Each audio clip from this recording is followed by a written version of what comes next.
Estamos de volta para o terceiro e último bloco do Livre temático que debate os assuntos do momento no mundo político de Mato Grosso.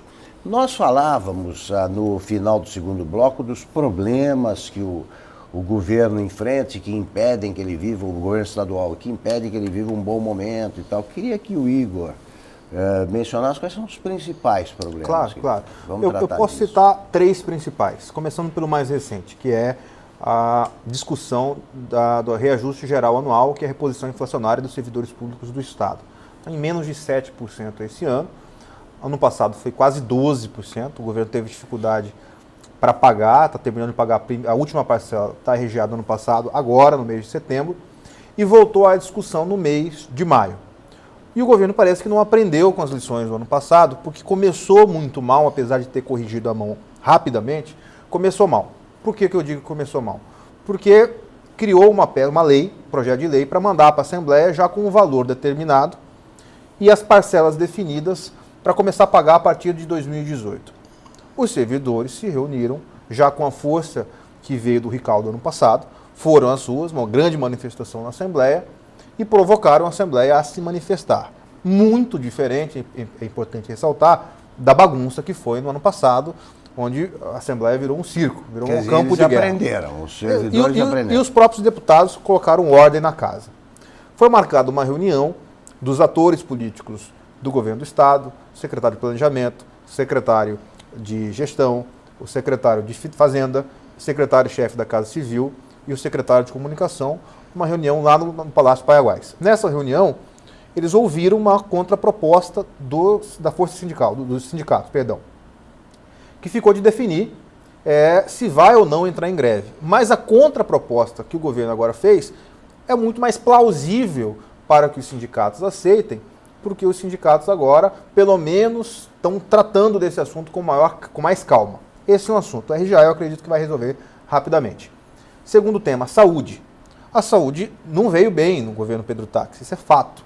Trocou 4 vezes de secretário ao longo do governo e colocou por último agora o ex-secretário de saúde do município de Várzea Grande, que estava performando muito bem, o Luiz Soares, que há pouco menos de 4 meses no cargo. Nisso aparece a figura do médico lá de Sorriso, que chorou, que comoveu. Choro nacional. Comoveu e mostrou um problema que nós já sabíamos. Tinha problema no Hospital Regional de Colíder, tinha problema no Tangará, tinha vários hospitais com problemas de repasse.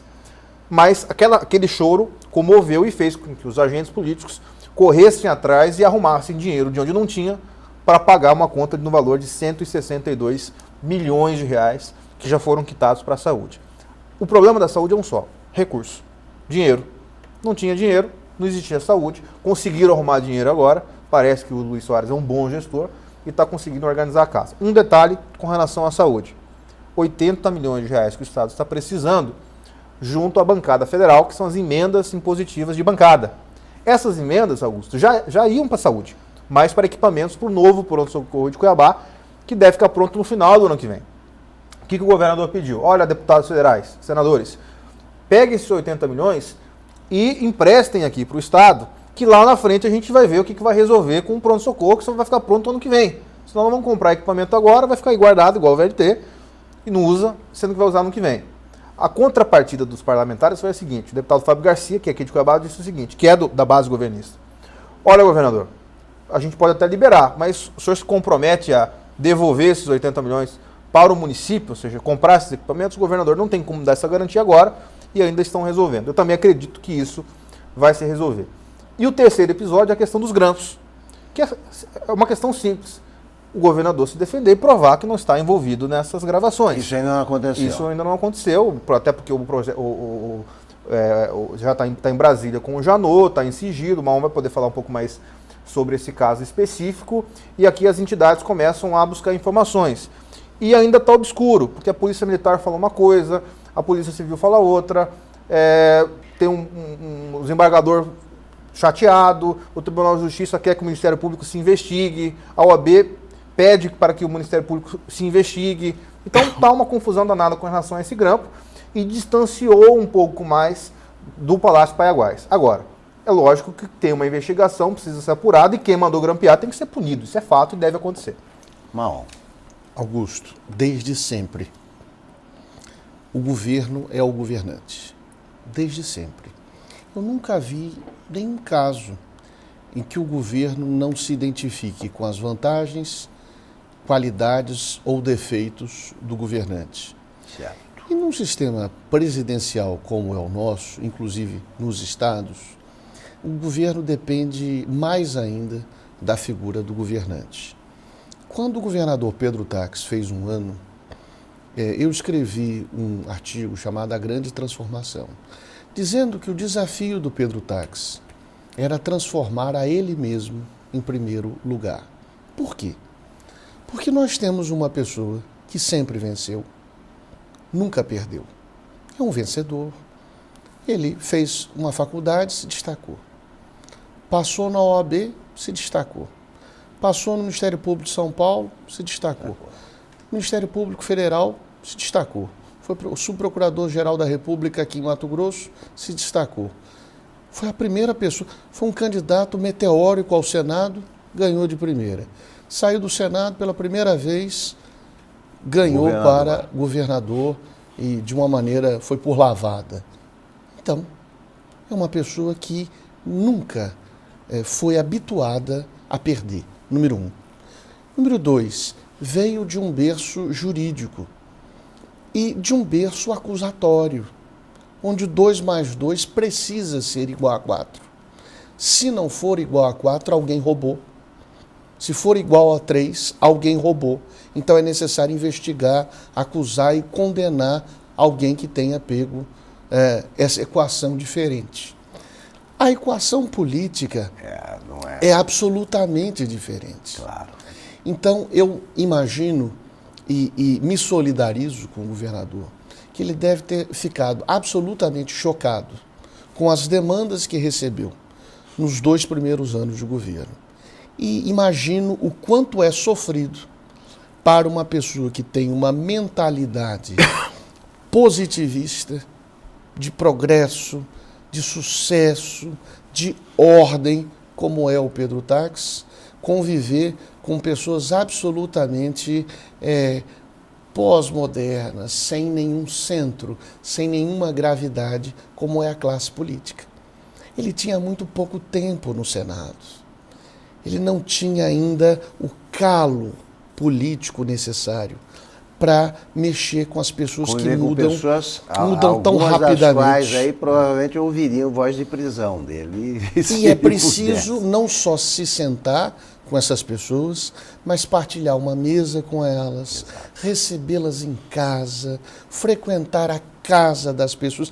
Isso é uma coisa... Fazer concessões. E para o procurador da República, é absolutamente incômodo frequentar e ser frequentado por uma pessoa que deveria estar presa, por uma pessoa que financia a campanha com base em propina. É muito difícil essa convivência. E no seu primeiro cargo executivo, né? No executivo. Além disso, Augusto... Porque o senador, quer dizer, ele pode ser um prosseguimento do procurador, ele defende ideias, ou o administrador estadual é outra coisa. Sim, ele precisa fazer concessões. Além disso, a primeira equipe foi uma equipe tecnocrata, não passou, tinha tanta força e tanta credibilidade que não passou pelo crivo de nenhum partido, de nenhum parlamentar. Ele montou a equipe que quis, de realmente. Nenhum nicho. Então, essa é uma equipe técnica, é uma equipe que funciona em qualquer empresa. O Estado não é qualquer empresa. O Estado é um agrupamento de feixes em que é preciso saber dialogar, dosar, inclusive com os aliados.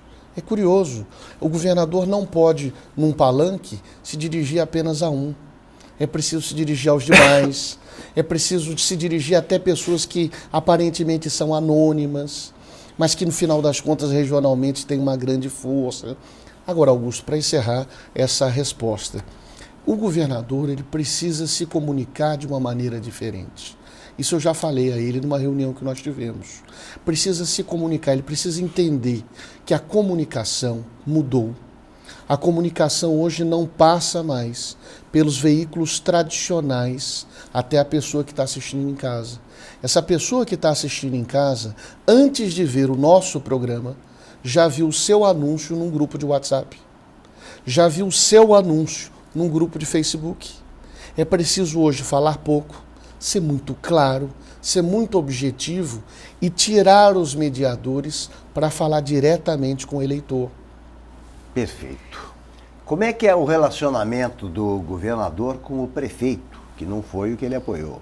Se elegeu? Não foi o que ele apoiou e foi com quem ele comprou uma grande briga na última eleição. Não sou o governador, essa semana, na semana passada, o Site Livre trouxe uma nota muito interessante do Wilson Santos tirando o chapéu para o Emanuel Pinheiro. Ou seja, tirar o chapéu era o slogan da campanha do Emanuel Pinheiro, que foi contra o Wilson Santos, primeiro e segundo turno. E tem uma foto, numa demolição que o Estado está fazendo, onde o Wilson Santos tira o chapéu fazendo uma brincadeira com o Emanuel Pinheiro e aparentemente está tudo bem. Eu não vejo um relacionamento melhor nesse momento do Emanuel Pinheiro com o governador Pedro Táxi. Ambos estão aparentemente bem alinhados. É óbvio que o Emanuel Pinheiro, como deputado estadual, era oposição e uma oposição que incomodava, porque ele tinha domínio do regimento interno da Assembleia e conseguia incomodar bastante o governo. Agora, na condição de prefeito, ele já disse em entrevista, inclusive, falando que quer ser um grande parceiro, que quer ser um Cuiabá e Mato Grosso tem a oportunidade de ter 2 cuiabanos na chefia do Poder Executivo Estadual e Municipal, e ele não vai desperdiçar essa chance. Palavras do Emanuel.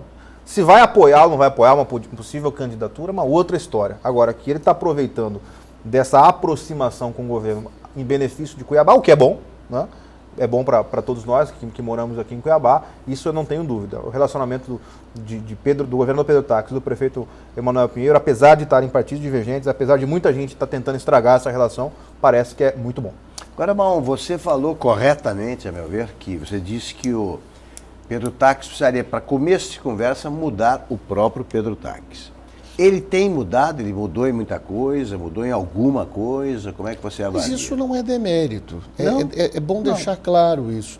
É porque os personagens são diferentes em diferentes espaços no tabuleiro. Claro. É apenas por isso. Você coloca um Rodrigo Janot no governo do Estado de Mato Grosso, é a mesma coisa.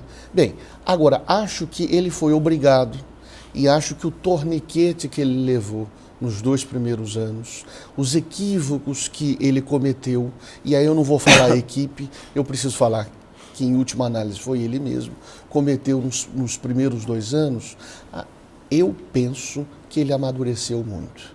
Eu tô observando ele marcar encontros com grupos que se formam de uma maneira espontânea. Pequenos até, né? Pequenos, grupos de 100 pessoas, 50 pessoas. Isso é uma coisa muito positiva. Frequentar a casa das pessoas, Igor e eu já tivemos muitas oportunidades de encontros informais. Isso é uma coisa muito importante. Ele pediu, na verdade, para que a Assembleia se somasse ao governo. Ele incorporou 2 deputados da Assembleia Legislativa no governo. Isso faz com que as regiões desses deputados fiquem muito satisfeitas, além da própria Assembleia. Aumentou o diálogo. Eu acho que o governo ele ainda tem problemas. As pessoas não são perfeitas. O governador, muito menos. Ele percebeu que não é inquestionável e que precisa dialogar não por obrigação, mas por obrigação e por gosto. Porque se o interlocutor não perceber que ele está fazendo o que ele está fazendo por gosto, por amor à política, o diálogo permanece frio. Acho que ele percebeu isso. Se não percebeu, quem sabe o nosso programa diga a ele. Perfeito. Eu queria, para encerrar a nossa conversa, ver rapidamente o seguinte. Uma vez eu perguntei para o Fernando Henrique, abordei com ele esse problema que sempre me fascinou. Todo governante tem que deixar uma obra física, ele tem que ser lembrado pela obra física também. Eu converso com pessoas conversava sobretudo durante a campanha municipal sobre o Mauro Mendes. O que que ele é associado? Ao asfalto. Ele asfalta. Alguém mora numa rua que ele asfaltou, conhece alguém que mora, etc. E eu perguntei para o Fernando Henrique, o senhor é lembrado pelo plano real e pela lei de responsabilidade fiscal. Então, agora, qual é a obra física do seu governo, da qual o senhor se orgulha? Ele falou, olha, eu fiz, por exemplo, o gasoduto Bolívia-Brasil, eu nem lembrava. E citou algumas estradas que ele fez, não foram poucas coisas. Aqui, o Pedro Táxi, eu já ouvi alguém dizendo aqui no programa, não, ele está fazendo estradas, está fazendo um bom trabalho. E muitas parecem. Só que, na visão míope do resto do Brasil, Mato Grosso é associado, quando você fala em estrada, a uma estrada que é federal, aquela 163. Mas, olha, o brasileiro não sabe, é uma estrada em Mato Grosso que não consegue fazer com que a produção escoe. Qual é, dito isso, a obra física que vai deixar o governador Pedro Táxi? Essa sua colocação é muito boa, mas eu discordo dela.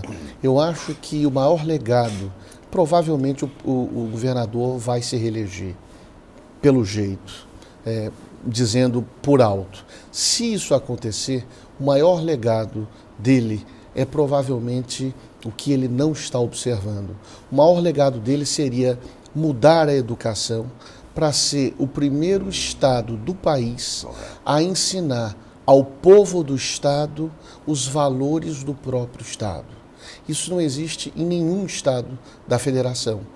Eu acho que o Pedro Táxi deveria marcar um grande tempo numa grande revolução na educação, não só no ensino integral, que já deu os primeiros passos, mas no ensino de história, geografia e literatura para toda criança e todo adolescente de Mato Grosso. Ele vai ser lembrado, Augusto, lembrando o passado. Perfeito. Eu concordo com o Maon e entendo que isso é o correto. A saúde precisa melhorar muito, a infraestrutura está indo bem, ele está pensando em 4 mil quilômetros até o final do mandato.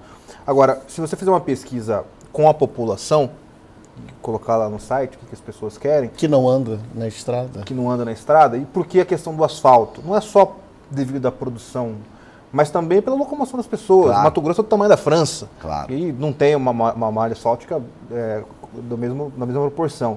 Agora, por que tem esse empenho para terminar o VLT? Sendo que o governador, quando o senador era contrário, é porque a população quer o VLT. E eu acho que o governo, do ponto de vista estratégico, entende que essa grande obra que deve ser entregue, talvez não na sua totalidade, até porque já está muito atrasada, e esse acordo com o consórcio e o Ministério Público está enrolado, pelo menos parte dele, penso eu que o governo acredite que isso deve ser o grande legado de obra física, mostrar o VLT funcionando. Acredito até que não é o que o governador quer, porque ele era contra e é uma obra do Silval, iniciada pelo governo Silval. Mas no final de contas, o governo está muito empenhado de entregar o VLT para os cuiabanos. Não sei se isso vai ser bom lá no final, porque a gente não sabe quanto vai custar a tarifa, quanto o governo vai precisar subsidiar, talvez seja um tiro no pé. Lá na frente a gente vai, poxa, por que fez o VLT? Mas tirando um retrato agora do momento, a população quer andar de VLT, independente dos valores que já foram gastos. Bom, termina aqui mais um programa O Livre. Nesta noite eu conversei sobre os principais problemas político-administrativos aqui do momento em Mato Grosso com Eduardo Maon e Igor Táxi. Muito obrigado a vocês pela participação sempre brilhante. Voltamos na próxima terça-feira. Até lá.